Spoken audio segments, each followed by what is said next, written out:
Welcome to the City Current Radio Show. I'm your host, Jeremy Park. We're always honored to bring you inspiring stories of individuals and organizations making a difference and powering the good in our community. And we're honored to kick it off talking about Junior's House Children's Advocacy Center. We're joined by their executive director, Crystal Guess. Crystal, how are you doing? Doing great. Thanks for having me. Absolutely. So let's start with some context, some history. Give us a little bit of a history lesson for Junior's House Children's Advocacy Center. Well, Junior's House was opened in 2003, and we are, as you said, a children's advocacy center. We opened after a little boy named Junior was killed by his father due to child abuse. He was 6 years old, and he was unfortunately murdered. And the captain who investigated that case couldn't quit thinking about that little boy, and she wanted to do something to honor his life.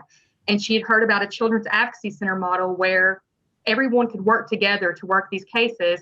And they named it Junior's House, and we opened our doors back in 2003. Like you said, what makes you very different is it's a safe, collaborative place where all the different entities can come together. And when you talk about for a child to only have to share a traumatic incident once and not have to sit there and repeat it every single time, that's a huge piece of the equation. So dive into your world and kind of explain your world. Exactly. So, as you said, we work together with law enforcement, the district attorney's office, child welfare agencies, and medical people, mental health, and we come together every month, and we're going to talk about every child's sexual abuse and physical abuse case that happened in our district.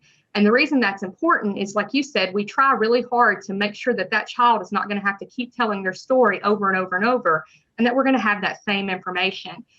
We have especially trained interviewers who are trained to ask non-leading questions to find out what has happened to this child and what we need to do as a team to help this child in any way, whether it be legal, mental health, medical, and so forth and so on. And it's just, it's something where the kids come, where we have toys in the lobby. We try to have a very safe space, art on the wall, teddy bear. They get a teddy bear and a book at the end of every appointment. And we really want to make what is a very difficult situation be as least traumatic as we can make it on our end. Yeah, talk about as the teddy bears, it's a source of innocence, and it's something that they will carry with them for a long time as both a protection and a coping and a mechanism for really their mental health. We've had clients that have came here years ago who and got a bear when they left their appointment, and it meant so much to them that later on they come back and say, can I do a bear drive? Because I still have my bear, and that helped me so much. And they've done bear drives for us to get for that child when they leave here to get a stuffed animal. It's just another piece where we try to offer them some comfort to take home and give them something that is happy and comforting in a time that is so difficult. Give us some of the statistics in terms of numbers of youth and families served in a typical year. What are some of the success metrics you look at on your end? Well, so for our counties, and we cover 4, Marshall, Moore, Bedford, and Lincoln, we see about, our team sees about 500 children a year, give or take a few every year. Bedford County is one of our top counties. Lincoln is the other one, and then the other ones have a little bit fewer cases. And we look at how many kids are we seeing, we look at gender, we look at age, and there's a different, we see a little bit more females than males, but there's not a huge difference there. And then we also go into the schools a lot of times and offer what we call our body safety program, where we're helping children kind of be aware of what to look for if there's something going on. And every time we go out to the school and do those programs, we end up having a child usually need to talk to the guidance counselor because there's something going on, and that goes into the thousands every year for us. We offer, and all of our services are free of charge. So we do that by grants and fundraising. We don't take insurance, and we offer everything free to the family so that they don't have to worry about that when they come to our center. Let's go ahead and carry that forward because you do a ton of education. So talk more on that side, especially around Stewards for Children. So Darkness to Light, Stewards for Children is something that started several years ago. And we go in, that's where we work with the adults to teach them, because that's the only evidence-based proactive thing out there. And what they basically are saying is that, try to avoid one adult, one child situations, and we can greatly reduce the amount of sex abuse victims in this country. And so we go out and educate adults about being safe and taking some extra precautions to try to limit those one-on-one situations with an adult and a child, or an older youth and a child. And so that's one of the things where we can see a turning point happen in communities as that training is given out and research is done to show that that can actually make a huge impact. And that's something I've gone through it a couple times. And for any youth serving organization, church groups, and really parents in general, highly recommend you go through it, because as you watch some of these videos, to your point, you unpack some very traumatic stories, but things that you learn along the way, as like you said, limiting the one-on-one interaction, little things like that make a huge, huge difference in just protecting our children. And so give us maybe one or two of your other favorite tips when it just comes to protecting children. It's always have a normal ongoing conversation about body safety with your child. It's not a conversation you want to have one time and then just let it go. I know sometimes it can be a little uncomfortable, but it's something you want to keep having over and over and over. It's something I do with my own children, because I've seen the way that children are often tricked by perpetrators, is kind of go over some things like, what if the person tells you that they would hurt your family? Do you still tell? Yes, you tell. What if they told you that they would hurt your dog? You would tell. Because these are some tricks and things that perpetrators will use against children to trick them into not telling, or telling them that it's their fault. So those are things you can do. And then also, we always advocate for teaching the proper body words for body parts. I know sometimes it can be a little bit uncomfortable to teach children the proper names for certain body parts, but that's something that perpetrators use to their advantage, because a lot of times when children tell, people don't understand what they're telling you because they're not calling the body part by what it's called. So those are a few things we always encourage here at Junior's house. And sadly, even with the story of Junior, in most cases, or in many cases, a lot of cases, the perpetrator knows, like it's a friend, a family member, it's someone who is close, who is grooming them over a long period of time. It's not necessarily someone that just comes in, out of the side, out of the peripheral that steps in. So a lot of times it's someone that they know, sadly, which makes it really tough as well. That's so true. Over 90% of the time, it'll be somebody that they personally know, that and only about 10% of the time is it those strangers that we spend a lot of time focusing on teaching our children about, which is important too, but that's only going to be about 10% of the time. 90% of the time, it's going to be somebody that they have a pretty close relationship with, who has access to them. You mentioned even hurting the dog, but you have a dog. So talk about the dog on your end, which I think is really cool in terms of like the therapy dog. Yes, Alan. I wish he was here. I would have him on camera. So about 3 years ago, we decided, we were seeing a lot of great research coming out that children who had a dog at their center were less nervous when they went into their interviews. So we got Alan. Alan is a golden lab mix. Everyone loves him. He's the top employee every month. The kids love him. And before they go into their interview, they got to play fetch with him. They get to sit and hold him. He can sit in their lap. He knows about 45 commands that he can do. And plus, what we weren't expecting when we got him was the parents love him, the staff loves him, our police officers, everyone's excited to come see Alan at the building. So that's been just such a great asset to our organization. What has the pandemic done on your end in terms of impact for the organization? How has the pandemic impacted you all?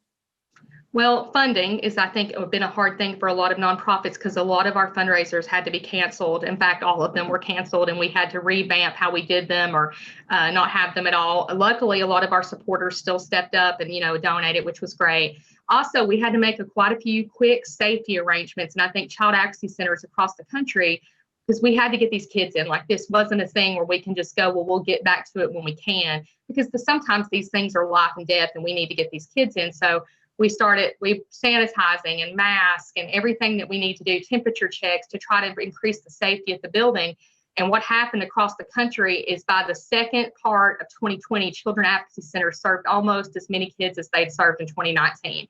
Because as an organization as a whole, we stepped up and made the changes we needed to make in order to make sure that our clients were still getting the services. Now, what we did see, unfortunately, is with kids not being at school as much, we have seen a drop in some of the referrals, which is concerning. And so there is a lot of theory out there that as this if it ever starts to dwindle, that there could be an increase in referrals once kids start being in contact with people again that they can tell. And Tennessee is a state where you legally, if you suspect something, you are required to say something. So share a little bit just of that for the state of Tennessee. So absolutely. So we are considered a mandated reporting state. So we are mandated reporters, which means by law we are legally required, everyone, not just professionals. And really, if you have a firm suspicion of something, it's good just to call and get it checked out. You don't have to have hard proof evidence. But if there's some red flags and there's some things that you're truly concerned about, it's good to call the hotline, the DCS hotline, and or they've got an internet. You can Google them and you can do a web-based, or you can call your local law enforcement or us, and we can walk you through how to make that referral, or to even just to answer your questions. If you're not sure if you should make a referral, we're happy to always talk to someone about that, because we want to err on the side of caution when it comes to children, because you may be their only voice or the person that's seeing them that knows something. What's something that you and your team have learned during the pandemic that you think ultimately is going to make you stronger coming out? Well, we had to learn to adapt a little bit, and we've quickly become more easier able to use, like Zoom, things, the electronics, technology, things we weren't as savvy with, I'll be honest, but we've quickly adapted to that to try to use that when we need to, or if kids are on quarantine, being able to still see them through these kind of technology, and just adapting. And then just the importance of constantly having our message out there so that, kids, even if they're stuck at home, how can we get this message out there that they have a way to kind of get, and that's where we've sent out lots of things to the schools, coloring sheets, things like that with our phone number, hoping that kids maybe have some resources at home if they're not able to come out to the school. You mentioned the fundraising being impacted dramatically. You do have some fundraisers and things for 2021. So talk about what this year and what can we expect in terms of being able to help you. Well, right now on May the 12th, we're going to have a virtual Blue Ribbon Walk. So our Blue Ribbon Walk, this will be our 17th annual walk. And we've always done that, where we raise awareness about child abuse prevention and things like that. So that's one way that if people want to sign up and walk virtually with us, we're going to have that sign up form on our page very soon, juniorsHouseCAC.org. And that's our main fundraiser that we've got going right now. It's just working on that. And then we have some other ones that we may or may not get to do. We're just kind of in the planning process. You mentioned the teddy bear drives. That's a powerful way that people can help and encourage others, whether it's corporate teams and getting together and doing the teddy bear drives. What are some other ways that we can help? Well, every child gets a snack and a drink when they come, so we always need those. And I know it's not as fun or glamorous, but we always need anything that doesn't take away from services for the clients, like office supplies. Those are always great. Right now in Bedford County, that is our only county where we're having to rent a building. In the other counties, we have a donated space. So we're always hoping we're going to maybe find a donated space in Bedford County, which would be great. We're always looking for passionate board members who want to be a part of our organization, who have a heart for kids, that want to help us succeed as an organization and continue to thrive and serve as many children as we can. Share a success story or a story that brings a smile to your face in terms of the impact that you're able to make.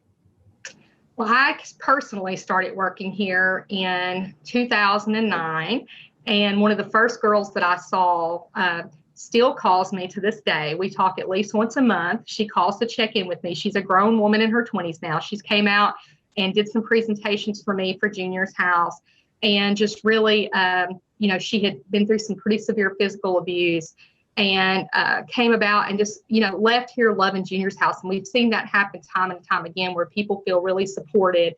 And, we've got letters from parents where they feel, sometimes the letters are about Alan, which is great too. But just different providers here at our agency where they just leave feeling like somebody heard them and they felt listened to. And, sometimes we help get the bad guy, and that's always great too when that happens and we get somebody that's safe from someone that's been hurting them.